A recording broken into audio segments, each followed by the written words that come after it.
शुक्रवार का दिन।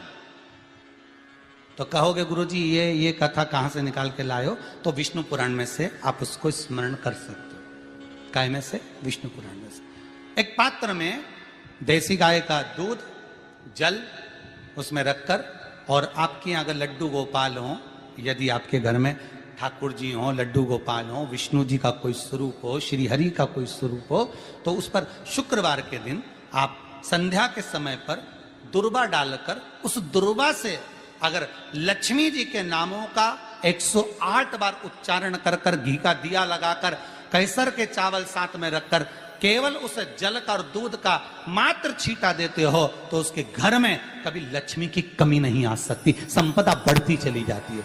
108 बार लक्ष्मी के नाम का मात्र उच्चारण कर लेने पर, भगवान विष्णु के चरणारविंद पर, भगवान विष्णु के चरणों पर केवल उस दुर्वा का, जल का, दूध का सींचन कर देने से भी लक्ष्मी की वृद्धि होती है,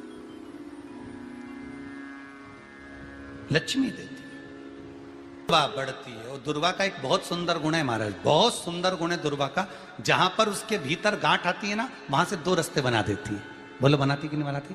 कभी दुर्वा देखी होगी आपने। जहां गांठ आई वहां 2 रास्ते बनाएगी, फिर गांठ आई फिर 2 रास्ते बनाएगी, फिर गांठ आई फिर 2 रास्ते बनाएगी। दुर्वा का क्रम ऐसा है कि हम भगवान को दुर्वा क्यों देते हैं, उसका कारण यह है कि मान लो, हे परमात्मा, हे शंभु, हे गणेश, हे प्रभु नारायण, अगर मान लो मेरा एक रास्ता चलते चलते गांठ पड़ जाए, एक रास्ता मेरा बंद हो जाए, तो वहां से मेरे दूसरे रास्ते खोल देना। इसलिए दुर्वा भगवान को समर्पित करी जाती है। दुर्वा को समर्पित करने का क्रम ही यही है कि मेरे मार्ग खुल जाए, मेरी राह खुल जाए, मेरा मार्ग चारों तरफ खुलता चले। दुर्वा नीचे की ओर चलते चलते मार्ग खोलती चली जाती है।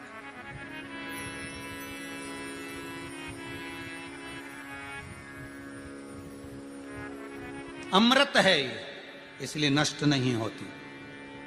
तोड़ के रख लेना, प्रैक्टिकल करके जरूर देखना, सियोर वाला महाराज कहीं झूठ तो नहीं बोल रही है। तोड़ कर रखो दुर्वा को, बोरी में भर कर रखो। 4 साल, 6 महीने, 8 महीने बाद सूख जाए, बेकार हो जाए, उसके बाद भी उसको खेत में, बगीचे में कहीं ले जाकर पटक देना, 8-15 दिन पानी देना, देखो फिर वापस वही हरि की हरि होना, वही कहीं ना कहीं से स्फुटित होते फिर आगे बढ़ना चालू कर देगी। उसका तत्व है अमृत, वो अमर है, मरती नहीं, फिर चालू हो जाती। शिव कहते हैं यही अमरता है, यही अमरता है कि दुख आया तो मरने की नहीं सोचना है। तकलीफ आई, कष्ट आया, रोग आया, बीमारी आई, थोड़ा सा तकलीफ आ गई, थोड़ी बीमारी आ गई, थोड़ा दुख आ गया, तो ये मत सोचना मैं मरना है। नहीं नहीं नहीं, अभी तो और जीना है। तो किस लिए जीना है? कोई कहेगा इसको कहीं आसक्तियां होंगी, घर की, परिवार की, कुटुंब की, कबीले की, इसलिए जीना चाहती है, इसलिए जीना चाहता। नहीं, आसक्ति एक रखना कि मैं जीना इसलिए चाहता हूं, मैं और जीना चाहती हूं, इसलिए चाहती हूं कि अब मैं भगवान का भजन करना चाहती हूं। अभी तक मैंने परिवार, कुटुंब, कबीले, संसार के लिए करा, अब जितनी जिंदगी दी उस मालिक ने, अब मैं उसका भजन करूं। दुर्वा भगवान विष्णु को चढ़े, दुर्वा गणेश जी को चढ़े, दुर्वा शिव जी को चढ़े, दुर्वा ब्रह्मा को चढ़े, दुर्वा इंद्र को चढ़े, दुर्वा पितरों को चढ़े। कितना सुंदर कहा है। जिसके घर में पितृदोष प्रबल होता है, बहुत प्रबल पितृदोष है, तो उसके घर के जहां पानी का मटका रखा था, पितृदोष मालूम है ना? पितृदोष का लक्षण क्या होता है? 1 रुपए कमाओ, 1.25 रुपए खर्च हो, समझ लेना पितृदोष है। रात्रि को सो गए तुम, बड़े चक नींद आ गई तुमको, बहुत प्रेम से सो गए, सोने के 1.5 घंटे या 2 घंटे बाद तुम्हारी नींद खुल जाए और कम से कम आधे घंटे तक तुमको भूख लग रही हो, समझ लेना पितृदोष है। सोकर उठने के बाद में जैसे ही 1-2 घंटे की नींद हो गई और अचानक नींद खुल गई और तुम्हें भूख लग रही है,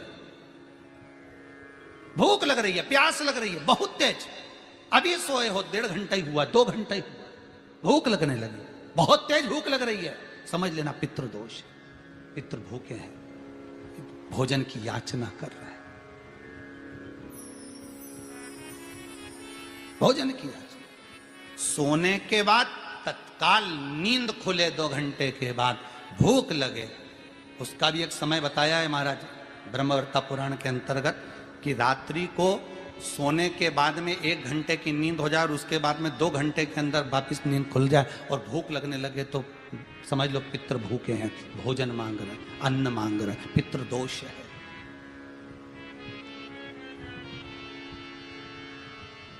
पितृदोष का कुछ कुछ वर्णन किया गया है।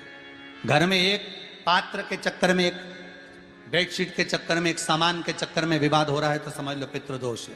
1 रुपया कमाया, सवा खर्च हो रहा है, पितृदोष है। घर में एक बीमार, दूसरा फिर बीमार हो गया, तीसरा फिर बीमार हो गया, एक ठीक हुआ, एक बीमार हुआ, पितृदोष है। पितृदोष का भाव, तो उसके लिए करना क्या है? शिव महापुराण की कथा कहती है, सुंदर गणेश जी का चरित्र वर्णन करता है स्कंद पुराण कहती है, विष्णु पुराण कहती है कि दुर्वा 21 दुर्वा की गांठ बनाकर, 7 गांठ 21 दुर्वा की बनाकर जो अपने पितरों का मटका, मटका मतलब परिंडा, हंडा, जो भी पानी का भरते हो, उसके नजदीक में मात्र एक कटोरी में चावल रखकर उसमें अगर दुर्वा रख देता है तो मात्र 5 या 7 दिन में पितृदोष समाप्त होना प्रारंभ हो जाता है। उसके घर में लक्ष्मी की वृद्धि होने लगती है, सुख शांति अपने आप आने लगती है, उसका क्लेश समाप्त हो जाता है। दुर्वा में वो गुण है जो पितृ भी उसका भाग अमृत तत्व प्राप्त करना चाहते,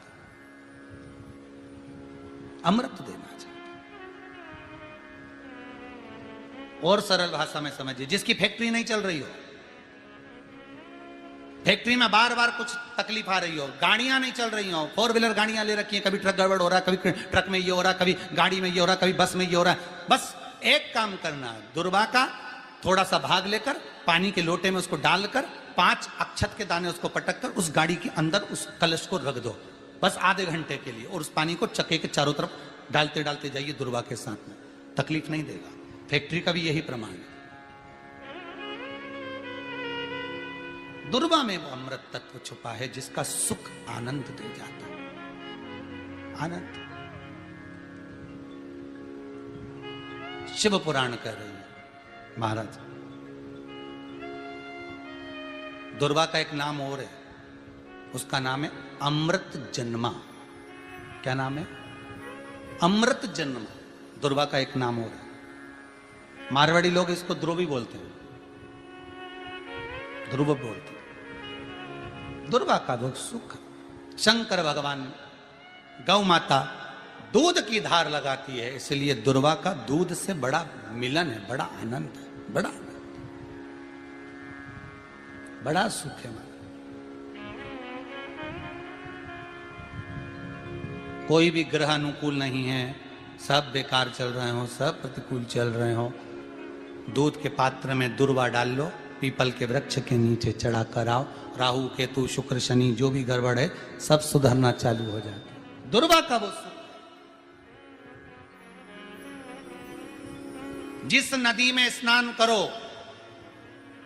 तीर्थ में जाकर उस नदी के पास में कोई बगीचा लगा हो, वहां की दुर्वा को तोड़कर स्नान करते समय नदी में मात्र विसर्जन कर देने पर पितरों को पिंड पहुंच जाता है।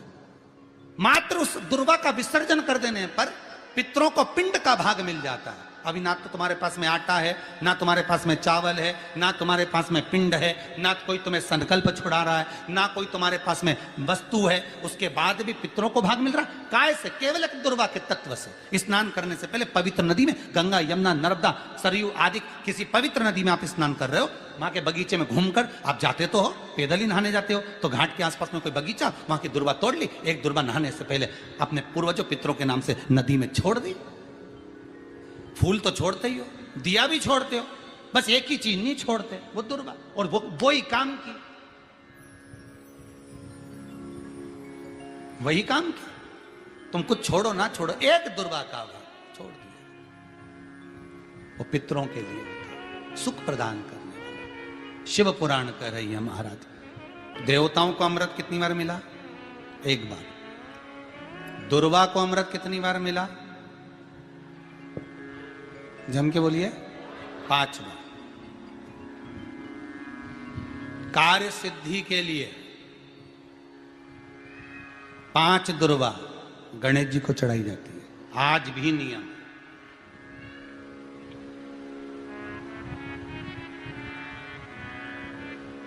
कभी आपको मौका मिला हो और आपने रावण संहिता पढ़ी हो। कौन सी संहिता? रावण संहिता। क्योंकि रावण शिव का उपासक था, भजन करने वाला था। शिव तांडव स्तोत्र आज भी लोग रावण का एक आनंद में पढ़ते। तो शिव का उपासक है रावण, शंकर का उपासक। विद्वान भी था, ज्ञानवान भी था। वो तो देवता के हाथ से मरना था उसको, इसलिए उसने मांगा ही यही था। जो मांगा वो मिला। तो रावण संहिता अगर किसी ने पढ़ी हो तो उसको मालूम होगा, रावण संहिता में 4 तरह के तिलक का महत्व बताया। कितने तिलक? 4। उन 4 तिलक में सर्वश्रेष्ठ तिलक रावण बताता है। एक तिलक सर्वश्रेष्ठ है, वो है दुर्वा। जो दुर्वा होती है, उस दुर्वा को जलाकर उसकी भस्म तैयार कर कर उसमें गाय का श्वेत गाय, कौन सी गाय? सफेद। उस गाय के शरीर पर कोई दाग ना, उसके शरीर पर पूर्ण तरह से श्वेत हो, ना लाल उसमें कोई धब्बा हो, ना